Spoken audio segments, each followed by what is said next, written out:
Gandhi once said, "Change is the essence of life. We must be willing to surrender what we are for what we could become." Change is not always easy, but in some cases it is necessary. How often do we go around looking at people and judging them based on their appearance? Today, I would like to talk about changing our attitudes from judging and discriminating others on how they look. Let's start off by looking at the different types of discrimination. Judging people comes in all different forms. People are judged by their race, their religion, their nationality, height, gender, even mental and physical disabilities. For example, you see someone in a wheelchair and you might automatically assume that they're helpless, when maybe they just had surgery or something simple like this. Or maybe you see someone who's overweight, you automatically assume all they do is eat at McDonald's. Well, maybe this person's trying to lose weight, they actually eat healthier than you do. When we meet someone for the first time, 7% of the first impression is based on what they say, 38% is based on how they say it, and 55% is based on how they look. This should be 100% on what they say and not at all on how they appear. Let's look at a different type of discrimination. Not only do we put people down when we discriminate, but we also build others up. Imagine seeing someone with nice clothes on, we automatically assume that they're rich. Maybe they're going to an interview and they're actually unemployed.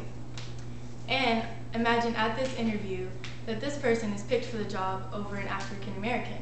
So not only is the African American discriminated against their race, this person is put on a pedestal due to their race. So not only do we put others down by discriminating, but we also build others up. So how do we change this, and how do we stop discriminating and judging others, and what are the negative effects of this? How do we stop? The first step is to examine ourselves. No one is perfect and everyone has flaws. So if we step back and look at our own flaws, then we'll be less likely to judge people on theirs. Another thing that would help, if you're about to judge or discriminate someone, wait for a little while and then compliment them. There's something good about everyone, and everyone also loves to be complimented. So how are we negatively affected by discriminating others? We tear ourselves down, but we also tear the other people down as well. When we start judging and discriminating, we develop things like discrimination, hatred, and sexism, and other negative things like this. Judging is painful for everyone. People go into depression because they're judged against and discriminated against. Teenagers in high school commit suicide because they don't fit in.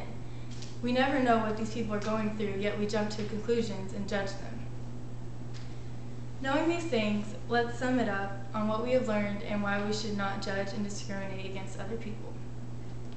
There are many ways to discriminate, as we have seen, like the judging on race, height, gender, things like this. And not only does judging hurt other people, the people that we judge, it also hurts ourselves by developing things like hatred and sexism.